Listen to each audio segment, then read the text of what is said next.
आधी रात का समय है, एक बंद शिव मंदिर है और चारों तरफ ना भयानक सन्नाटा है। ऐसा सन्नाटा जो सच में डरा दे। बिल्कुल। और अचानक एकदम से मंदिर की घंटी अपने आप बजने लगती है।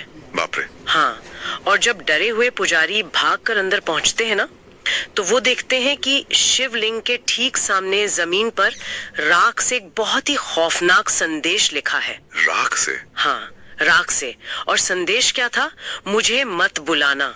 क्या बात है ये तो। और सबसे अजीब बात बताऊं, मंदिर के दरवाजे भीतर से बंद थे, अंदर कोई इंसान आया ही नहीं था। मतलब वो जगह पूरी तरह से सील्ड थी? बिल्कुल सील थी।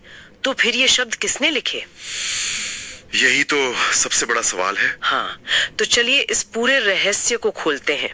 आज हम जिस स्रोत पर अपनी ये डीप डाइव कर रहे हैं ना, वो सतह पर तो एक रहस्यमयी या डरावनी घटना लग सकती है। हाँ, एक भूतिया कहानी जैसी। बिल्कुल। लेकिन जैसे जैसे हम इसके पन्नों में उतरते हैं ना, ये मानव मनोविज्ञान, अपराध बोध और हमारे सबसे गहरे डरों का एक बहुत ही जटिल अध्ययन बन जाता है। सही कहा आपने। और इस स्रोत की शुरुआत जिस तरह से होती है ना, वो सीधे हमारे दिमाग के उस हिस्से पर वार करती है जो अज्ञात से डरता है। जो चीजें हमें समझ नहीं आती। बिल्कुल।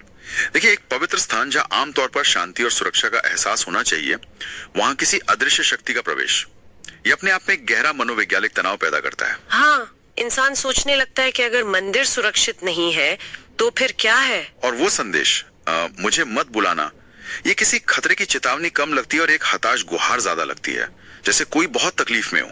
सच में। और यहाँ कहानी ना सच में बहुत दिलचस्प हो जाती है, क्योंकि वो जो अज्ञात शक्ति है वो सिर्फ एक बार आके नहीं रुकती। अच्छा, वो वापस आती है? घटना कई रातों तक दोहराई जाती है, घंटी बजती है और हर बार वो राख लौट कर आती है। और हर बार नया संदेश। हाँ, फिर एक दूसरा संदेश मिलता है, उसमें लिखा होता है, मुझे मत बुलाना, वो सुन लेगा। वो सुन लेगा? ये तो और भी अजीब है ना? अब अगर उस राख के निशानों का पीछा किया जाए तो स्रोत बताता है कि वे निशान मंदिर से निकलकर जंगल के बीचों बीच एक बहुत ही वीरान, जले हुए और पुराने आश्रम तक जाते हैं। यहाँ जो बात मुझे सबसे ज्यादा आकर्षित कर रही है वो ये है कि देखिए, संदेश लिखने के लिए सिर्फ राख का ही इस्तेमाल किया गया है। हाँ, ये बात मुझे भी खटकी थी थोड़ी। क्योंकि अगर हम डरावनी कहानियों या पौराणिक थ्रिलर के सामान्य ढांचे को देखें ना, तो डर पैदा करने के लिए अमूमन रक्त का, खून का इस्तेमाल होता है। बिल्कुल, खून मतलब खतरा। हाँ, खून हिंसा, आक्रामकता और जीवन छीन जाने का प्रतीक है। लेकिन राख का मनोविज्ञान बिल्कुल अलग है। लेकिन क्या राख सिर्फ मृत्यु का एक आम प्रतीक नहीं है? जब भी कोई चीज जलकर खत्म होती है तो राख ही तो बचती है ना। बात तो सही है। तो फिर इसमें इतनी गहराई कैसे हो सकती है? मुझे लग रहा है कि शायद ये सिर्फ डराने के लिए हो। नहीं, गहराई इसके विरोधाभास में है। हाँ, भौतिक रूप से राख अंत का प्रतीक है, लेकिन अगर हम इसे शिव के दृष्टिकोण से देखें, शैव दर्शन के नजरिए से। बिल्कुल। शैव दर्शन में भस्म या राख कोई डरावनी चीज नहीं है, ये परम सत्य है। अच्छा। ये वो अवस्था है जहाँ सारे भ्रम, सारे अहंकार और भौतिक पहचान जलकर खाक हो चुके होते हैं। तो जो संदेश लिख रहा है ना, वो स्पष्ट रूप से खुद को छुपाना चाहता है। हाँ, वो अंधेरे में रहना चाहता है, लेकिन अनजाने में वो उसी राख का इस्तेमाल कर रहा है जो शिव का सबसे प्रिय आभूषण है। ये एक बहुत बड़ा मनोवैज्ञानिक द्वंद्व है। ओ, मैं समझ रही हूँ। वो व्यक्ति सत्य का उपयोग करके परम सत्य से, यानी शिव से छुपने की कोशिश कर रहा है। ये तो बहुत ही अजीब स्थिति है। वो अंधेरे में दुबकना भी चाहता है और उसी समय अनजाने में सच्चाई को सामने भी रख रहा है। बिल्कुल, यही तो विडंबना है। लेकिन इस स्रोत को पढ़ते हुए जो सवाल मेरे दिमाग में सबसे ज्यादा गूंज रहा है ना, वो ये है कि वो अज्ञात शक्ति आखिर किससे डर रही है? वो जो संदेश था, वह सुन लेगा, उसमें ये वह कौन है? और ये सवाल हमें इस स्रोत के सबसे महत्वपूर्ण हिस्से की ओर ले जाता है। देखिए, डर हमेशा किसी बाहरी या शारीरिक खतरे से नहीं होता। तो फिर किस चीज से? जब कोई कहता है वह सुन लेगा, तो ये किसी शिकारी का डर नहीं है, ये किसी ऐसी शक्ति का डर है जो आपकी अंतरात्मा के रहस्यों को जानती है। बाप रे। और यहीं पर ना स्रोत उस रहस्यमयी आकृति की पहचान उजागर करता है। अच्छा, तो वो कौन था? जब कुछ लोग उन राख के निशानों का पीछा करते हुए उस जले हुए आश्रम में पहुंचते हैं तो पता चलता है कि वो कोई आम इंसान नहीं है, कोई तांत्रिक या भटकती हुई आत्मा भी नहीं है। तो क्या है वो? वो एक राक्षस है। एक राक्षस? हाँ, उसका नाम है स्मरासुर। और श्रोत का सबसे चौंकाने वाला दृश्य वो है जब एक सन्यासी उस आश्रम में जाता है और जोर से महादेव का नाम लेता है। महादेव का नाम सुनकर तो राक्षस क्रोधित हो जाते हैं। वही तो, लेकिन उस नाम को सुनते ही स्मरासुर आक्रामक होने के बजाय चीख पड़ता है, रुक जाओ। क्या बात कर रहे हैं? हाँ, वो एक कोने में सिकुड़ जाता है और बुरी तरह कांपने लगता है। एक राक्षस और वो कांप रहा है। ये एक बहुत ही महत्वपूर्ण सवाल खड़ा करता है, क्योंकि ये दृश्य दानवों या राक्षसों के बारे में हमारी जो पूरी समझ है ना, उसको चुनौती देता है। बिल्कुल, मुझे भी यहाँ ये बात समझ नहीं आ रही थी। अगर हम पौराणिक कथाओं का सामान्य ढांचा देखें तो राक्षस तो हमेशा देवताओं को चुनौती देते हैं ना। हाँ, उनका अहंकार उनके डर से बड़ा होता है। वही ना, वे युद्ध चाहते हैं, शक्ति चाहते हैं और विनाश तो उनका स्वभाव ही है। फिर एक ऐसा राक्षस जो खुद संहार का प्रतीक हो सकता है, वो शिव का नाम सुनकर जो स्वयं संहारक है, इस तरह एक डरे हुए बच्चे की तरह क्यों कांप रहा है? उसे तो शिव से युद्ध करना चाहिए था, या मतलब उनका तिरस्कार करना चाहिए था। देखिए, यही वो बिंदु है जहां हमें समझना होगा कि स्मरासुर का डर शारीरिक नहीं है। अच्छा। हाँ, ये संज्ञानात्मक असंगति या जिसे हम मनोविज्ञान में कॉग्निटिव डिसोनेंस कहते हैं, हाँ। उसका एक बहुत ही चरम रूप है। थोड़ा आसान भाषा में समझाएंगे इसे? बिल्कुल। दानव अमूमन देवताओं से तब डरते हैं जब उनके सामने कोई अस्त्र हो, जैसे इंद्र का वज्र या शिव का त्रिशूल। लेकिन यहाँ स्मरासुर को मौत का डर नहीं है, वो एक नाम से डर रहा है। लेकिन एक नाम किसी को इतना कैसे डरा सकता है कि उसका मतलब पूरा वजूद ही कांप उठे? क्योंकि वो नाम एक आईना है। आईना? हाँ, जब इंसान या इस मामले में राक्षस अंदर से टूट चुका होता है ना, जब उसे अपने ही अस्तित्व से घिन आने लगती है, तो उसे बाहरी हथियारों से ज्यादा एक नाम या सत्य से डर लगता है। ओ, समझ रही हूँ। शिव को पुराणों में महाकाल और साक्षी कहा गया है। साक्षी का अर्थ है वो जो सब कुछ देखता है बिना किसी पूर्वाग्रह के। जो सच जानता है। बिल्कुल। जब आप अंदर से खोखले हो जाते हैं, जब आप खुद से भाग रहे होते हैं, तो किसी भी ऐसी पूर्ण और पवित्र चेतना का सामना करना असहनीय हो जाता है जो आपके आर पार देख सकती हो। बाप रे। स्मरासुर शिव से नहीं डर रहा था, वो इस बात से डर रहा था कि शिव जानते हैं कि उसने क्या किया है। ये बात ना स्रोत के उस हिस्से से एकदम मेल खाती है जहाँ स्मरासुर की हालत का वर्णन किया गया है। हाँ, कैसा दिखता है वो वहाँ? वो किसी ताकतवर, विशालकाय और गर्जना करते हुए राक्षस जैसा बिल्कुल नहीं दिखता। वो उस जले हुए आश्रम की राख में सना हुआ एक अंधेरे कोने में दुबका हुआ सहमा हुआ सा प्राणी है। एकदम टूटा हुआ। हाँ, वो सन्यासी से कहता है, तुम नहीं जानते वो कौन है, वो सब जानता है।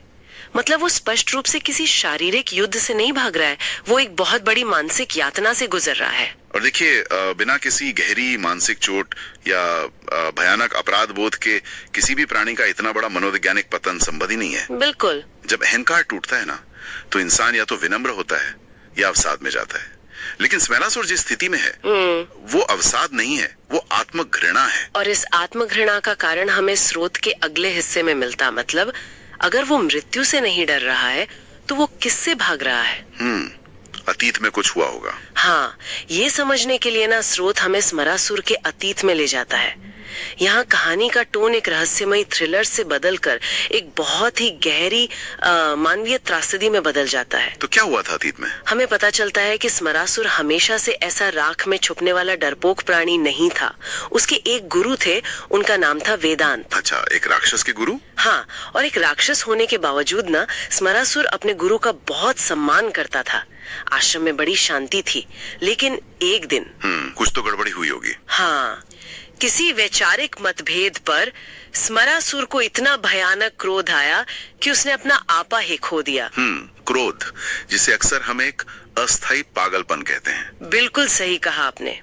और उस अस्थायी पागलपन में स्मरासुर के क्रोध ने एक ऐसी आग लगाई जिसने पूरे आश्रम को, हर एक पेड़ पौधे को जला दिया। बाप रे।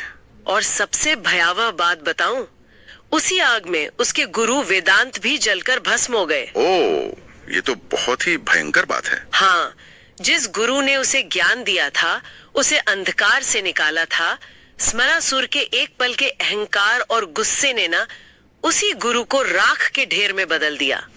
और तभी से वो राक्षस उसी जले हुए आश्रम में उसी राख के बीच एक कैदी की तरह अपना जीवन बिता रहा है। ये मनोविज्ञान के नजरिए से एक बहुत ही शक्तिशाली और दुखद स्थिति है। देखिए, जब कोई राक्षस किसी अजनबी को या किसी दुश्मन को मारता है ना, तो उसे कोई अपराध बोध नहीं होता। हाँ, क्योंकि मारना तो उसके स्वभाव का हिस्सा है। बिल्कुल, लेकिन स्मरासुर ने उसे मार दिया जो उसके जीवन का लंगर था, उसका एंकर था। उसने अपने ही प्रकाश को अपने ही हाथों से नष्ट कर दिया। ये बात ना मुझे इस एनालॉजी की याद दिला रही है कि अपराध बोध कोई ऐसा घाव नहीं है जो बाहर से लगता है। हाँ बिल्कुल, ये एक ऑटो इम्यून बीमारी की तरह है।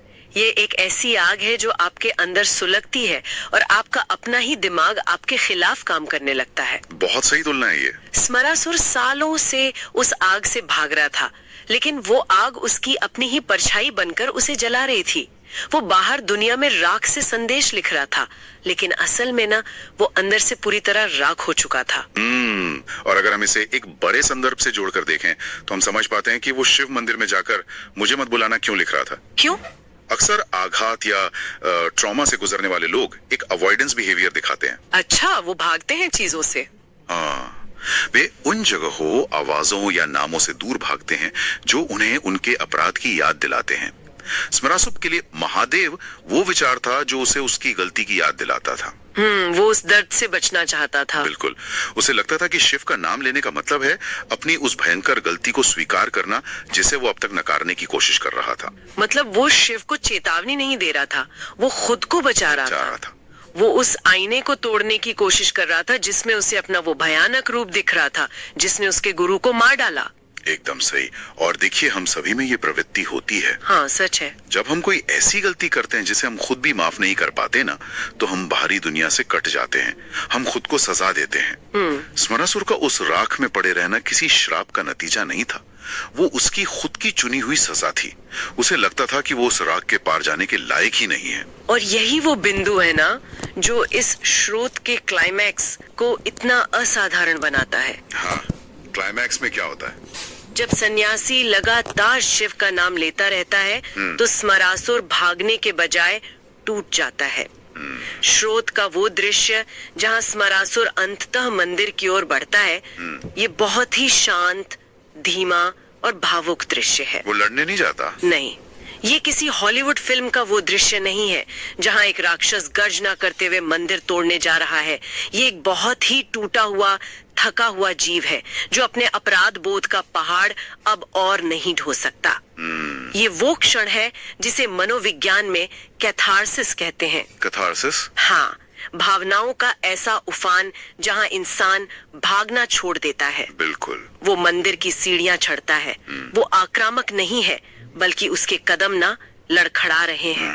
उसकी आंखों में क्रोध की वो आग नहीं है जिसने आश्रम जलाया था, बल्कि आंसू है।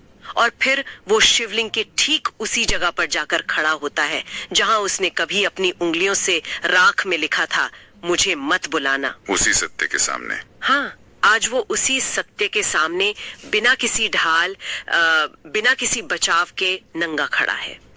और फिर अपने जीवन में पहली बार अपने कांपते हुए होठों से एक बहुत ही धीमी, फटी हुई आवाज में कहता है, ओम। उस एक ओम की ध्वनि में दशकों का ठहराव है। बिल्कुल। ये सिर्फ एक अक्षर नहीं है, इसमें उसकी सारी पीड़ा, उसका सारा पश्चाताप और उसके गुरु के प्रति उसका सारा शोक समाहित है। और फिर वो पूरा मंत्र बोलता है, ओम नमः शिवाय। स्रोत में लिखा है कि जैसे ही वो ये कहता है, वो जमीन पर गिर पड़ता है और फूट फूट कर रोने लगता है, जैसे सारा बोझ उतर गया हो। हाँ, ऐसा लगता है जैसे सदियों से बंधा हुआ कोई भारी बांध टूट गया हो। लेकिन यहाँ मैं एक सवाल पूछना चाहती हूँ। जी पूछिए। कई पौराणिक कथाओं में हम देखते हैं कि किसी ने कोई मंत्र पढ़ा और आसमान से रोशनी हुई और उसके सारे पाप धुल गए। तो क्या यहाँ भी ऐसा ही कुछ जादुई चमत्कार हुआ था? नहीं, बिल्कुल नहीं। और यही स्रोत की सबसे बड़ी खूबी है। अच्छा। हाँ, यहाँ ये स्पष्ट करना बहुत जरूरी है कि इस दृश्य को किसी जादुई चमत्कार या किसी मैजिक वॉन्ड की तरह नहीं देखा जाना चाहिए। ऐसा नहीं है कि उसने मंत्र पढ़ा और रातों रात उसके सारे पाप धुल गए या उसके गुरु वापस आ गए।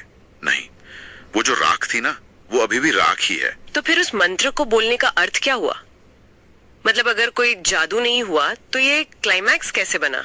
क्योंकि ये किसी बाहरी चमत्कार का नहीं बल्कि एक आंतरिक रिहाई का क्षण था। ये एक जीव द्वारा अपने सबसे बड़े डर और अपनी सबसे बड़ी गलती को स्वीकार करने का मोमेंट ऑफ ट्रूथ है।